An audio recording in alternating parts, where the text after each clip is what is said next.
नमस्कार दोस्तों, मैं हूँ फार्मेसी सुंदर और आप सबका फार्मेसी सुंदर के चैनल में तहे दिल से स्वागत है। एक बेहद ज़रूरी और आज के समय में सबसे ज़्यादा पूछे जाने वाला टॉपिक यानी कि मल्टीविटामिन, ज़रूरत या फालतू खर्चा। क्या आपको भी लगता है कि रेविटाल, सुप्राडीन या जिंकोविट जैसी दवाइयाँ हर दिन लेनी चाहिए? क्या ये वाकई फ़ायदे की चीज़ है या सिर्फ मार्केटिंग का खेल है? आज हम जानेंगे मल्टीविटामिन होता क्या है, किसे ज़रूरत है और किसे बिल्कुल नहीं, इससे क्या कोई नुकसान हो सकता है और कौन कौन से ब्रांड सबसे ज़्यादा चलते हैं। चलिए जानते हैं मल्टीविटामिन होता क्या है। मल्टीविटामिन एक सप्लीमेंट है जिसमें कई तरह के विटामिन और मिनरल्स होते हैं, जैसे कि vitamin A, vitamin B complex, vitamin C, vitamin D, vitamin E, iron, zinc और कैल्शियम वगैरह वगैरह। इसका काम है हमारे शरीर की न्यूट्रिशनल डेफिशिएंसी को पूरा करना। ज़्यादातर लोग सोचते हैं कि ये ताकत की गोली है, पर असल में ये पूरक है, दवा नहीं। चलिए जानते हैं मल्टीविटामिन की किन किन लोगों को ज़रूरत होती है। तो सबसे पहले जानते हैं ज़रूरतमंद लोग कौन हैं। सबसे पहले बुजुर्ग जिनकी एब्जॉर्प्शन कैपेसिटी कम हो चुकी है, प्रेगनेंसी या ब्रेस्ट फीडिंग वाली महिलाएं, डॉक्टर की सलाह से दवा लीजिए। मरीज को क्रोनिक इलनेस से जूझ रहे हैं, उनको ज़्यादा मल्टीविटामिन की ज़रूरत होती है। शाकाहारी लोग जिनमें विटामिन बी 12 या आयरन की कमी हो सकती है। जो लोग बहुत स्ट्रिक्ट डाइट पर हैं, लंबे समय से दवाइयाँ ले रहे हैं जैसे कि मेटफॉर्मिन, एंटासिड एक्सेट्रा। चलिए जानते हैं किसे नहीं लेना चाहिए। सबसे पहले है बिना डेफिशिएंसी के हेल्थ एडल्ट को अक्सर मल्टीविटामिन की ज़रूरत नहीं होती। बिना डॉक्टर की सलाह के लंबे समय तक लेना हानिकारक हो सकता है। फैट सॉल्युबल विटामिन जैसे कि vitamin A, vitamin D, vitamin ई और विटामिन के शरीर में जमा हो जाते हैं। ओवरडोज से लीवर या किडनी डैमेज हो सकते हैं। बच्चों को बिना पेडियाट्रिशियन की सलाह से दवा न लें। चलिए जानते हैं पॉपुलर ब्रांड्स और इंग्रेडिएंट कौन से इस बारे में पता करते हैं। इंडिया में पॉपुलर ब्रांड्स कौन से इस बारे में जानकारी लेते हैं। सबसे पहला है Revital H, normally capsule form में अवेलेबल है। जिनसेन, जिंक, आयरन और विटामिन इसमें इंक्लूड होते हैं। दूसरा है Supradyn, normally high dose multivitamin है with antioxidants. Zincovit tablet form में भी अवेलेबल है और सिरप फॉर्म में भी अवेलेबल है। जिंकोविट में zinc, B complex, vitamin C include है। और नेक्स्ट है Becosules, normally B complex focus है और ये सिरप फॉर्म में भी अवेलेबल है और कैप्सूल फॉर्म में भी अवेलेबल है।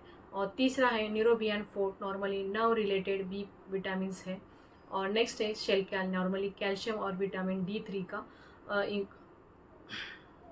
Health card, fast and up, Himalayan organics, कई सारे ऑनलाइन सप्लीमेंट्स अवेलेबल है। चलिए जानते हैं इनमें क्या देखना चाहिए। सबसे पहला है ज़रूरत के अनुसार विटामिन और मिनरल्स की मात्रा कितनी है, वो हमें चेक करना चाहिए। आयु यानी कि एज, जेंडर, लाइफस्टाइल के अनुसार वेरिएंट्स हमें चेक करना चाहिए। FSSAI और CDSCO से अप्रूव हो, ये हमें चेक करना चाहिए। चलिए जानते हैं साइड इफ़ेक्ट्स और गलतफहमियों के बारे में। कई सारी गलतफहमियां हैं। तो सबसे पहला है मल्टीविटामिन मतलब ताकत, तो ऐसा नहीं है, ये सब गलत है। नॉर्मली ये पूरक है, दवा नहीं। दूसरा है रोज़ाना लेना चाहिए, तो ये ज़रूरी नहीं, जिनको आयरन डेफिशिएंसी है तो वो ले सकते हैं। और तीसरा है इससे कोई नुकसान नहीं होता, तो ओवरडोज से बहुत नुकसान हो सकता है। चलिए जानते हैं पॉसिबल साइड इफ़ेक्ट्स कौन से होते हैं। नॉर्मली कर्व्स, उल्टी और पेट दर्द, ये कई सारे साइड इफ़ेक्ट दिखाई देते हैं। विटामिन ए और विटामिन ई ओवरडोज की वजह से लीवर टॉक्सिसिटी का खतरा होता है। किडनी स्टोन की रिस्क भी हो सकती है जब विटामिन डी और कैल्शियम एक्सेस होता है। चलिए जानते हैं नेचुरल वर्सेस सप्लीमेंट। तो सबसे पहला है नेचुरल सोर्सेस, जैसे कि फल, सब्जियां, अनाज, कई प्रकार की दालें सबसे अच्छा तरीका है। और दूसरा है सप्लीमेंट्स। सप्लीमेंट्स हमें तभी जब खाना पूरा ना हो जाए तभी यूज़ करना चाहिए। और तीसरा है एक हेल्दी बैलेंस डाइट काफ़ी हद तक हमारी ज़रूरत पूरी कर देती है। चलिए जानते हैं कई मिथ्स और वर्सेस फैक्ट्स के बारे में, यानी कि कई सारी गलतफहमियां हैं लोगों में, उसके बारे में जानकारी लेते हैं। सबसे पहला है मल्टीविटामिन लेने से इम्यूनिटी बढ़ती है। तो फैक्ट ये है कि अगर कमी है तो ठीक है, वरना बेअसर है।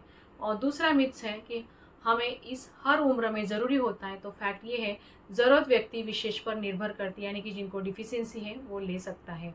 और तीसरा मिथ्स है कि दवा की तरह रोज़ाना लेना चाहिए। तो फैक्ट ये है कि शॉर्ट टर्म कोर्स ज़रूरी होता है, लाइफ लॉन्ग नहीं।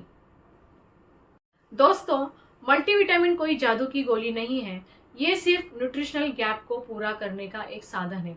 बिना डेफिशिएंसी इसे लेना आपके पैसे और शरीर दोनों को नुकसान कर सकता है।